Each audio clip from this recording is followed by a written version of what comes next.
Voici 3 extraits maintenant sur un thème que j'intitulerai « Les autres sont fichus ». Page 186.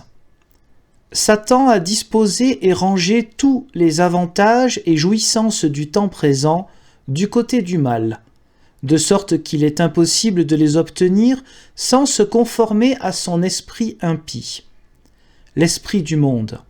Il dirige et domine les masses par l'ignorance et les intelligents, les cultiver par l'orgueil, l'égoïsme, etc. Tous les avantages et jouissances du temps présent du côté du mal. Alors, il y a un autre endroit, je n'y pense que maintenant, mais il y a un autre endroit dans ce genre de livre, lui et son successeur, où il est mis en avant les progrès pourtant de l'humanité, pour dire qu'on est dans un âge différent et positif. Mais la contradiction ne pose pas de problème quand on a la vérité, bien sûr. Donc voilà, tout ce qui est le progrès, tout ce qui est moderne, fait partie de ce que le diable apporte. Voilà. Donc, j'imagine, je ne suis pas censé le faire puisque je dois rester dans le contexte, mais j'imagine que 105 ans après, Internet doit être le diable, puisque tous les avantages de ce temps, voilà. Si la doctrine n'a pas changé, peut-être que ça a complètement changé, je dis ça de manière innocente, si ça n'a pas du tout changé, alors Internet c'est le diable. Donc dans la logique des choses, Internet n'est sûrement pas utilisé par ceux qui sont d'accord avec Monsieur Russell.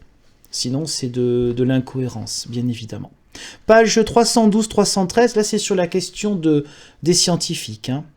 Science qui est utilisée à d'autres moments pour prouver les thèses de M. Russell, mais voilà. La science est très fière des prétendues étapes évolutives déjà réalisées par son Dieu. Oui, parce que la théorie de l'évolution est conspuée par ce M. Russell. Précisons qu'elle était conspuée par d'autres gens aussi, des églises protestantes, mais plutôt, on va dire, les plus intégristes. Il faut quand même le préciser. Et que ça n'a pas mis beaucoup de temps pour que le christianisme prenne en compte ces choses-là, et ça a été une excellente chose pour comprendre, ou comprendre à nouveau, que la Bible n'est pas un livre de science. Donc je reprends, pour ne pas couper la phrase.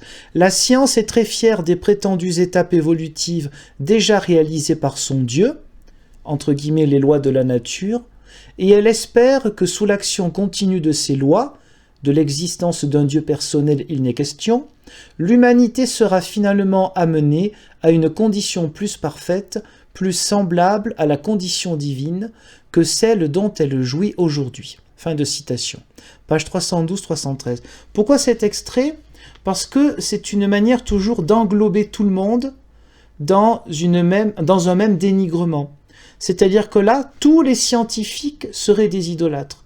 La critique de la science, quand elle se prend pour Dieu, est une critique éminemment acceptable en tant que chrétien et en tant que croyant, d'ailleurs monothéiste. On n'adore pas la science. La science est l'action, la trouvaille de l'être humain sur la matière, la compréhension de la matière. Donc la science est fondamentale. Mais évidemment, la science ne doit pas être un Dieu, pas plus que l'argent, que la religion, que quoi que ce soit, l'État, ce que vous voulez. Donc évidemment que si la critique était précisée pour certaines personnes, surtout à l'époque, qui faisaient de la science leur Dieu, la critique serait juste parce qu'elle ne viserait que certaines personnes ou un certain comportement. Mais là, c'est tout le monde. La science est fière. Donc, comme d'habitude, on englobe tout le monde dans quelque chose de diabolique, de négatif. Voilà, les autres sont fichus. Et je termine avec un dernier passage à la page 428. Ce temps de colère, donc on reprend la colère dans le livre de Job. Si vous trouvez un lien entre le livre de Job, la colère de Job et la colère de Dieu en 1916, vous m'appellerez. Ce temps de colère qui a duré 6000 ans, littéralisme, doit se terminer par le grand jour de la vengeance. Toujours cette image d'un Dieu aimant, compatissant.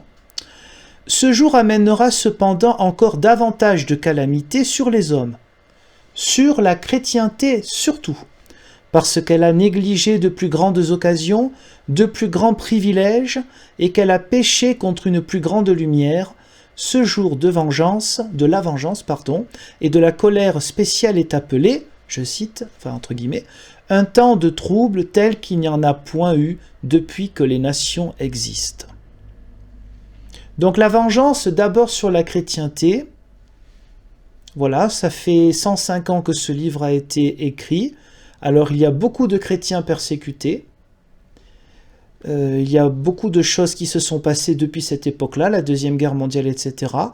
Mais au vu des 2000 ans de christianisme, il y a bien des choses à, à relativiser, mais bon, relativiser, mettre en perspective dans un contexte. Voilà. Puis n'oublions pas que ce monsieur n'est pas au courant de l'existence de l'Église orthodoxe. Il ne sait pas qu'elle existe apparemment. Bon, donc voilà, tous ceux qui sont fichus, vous avez la chrétienté d'abord, hein, c'est une priorité de ce monsieur. Vous avez les scientifiques qui sont tous idolâtres, hein, il n'y en a pas un pour sauver un autre. Et puis vous avez le progrès, voilà.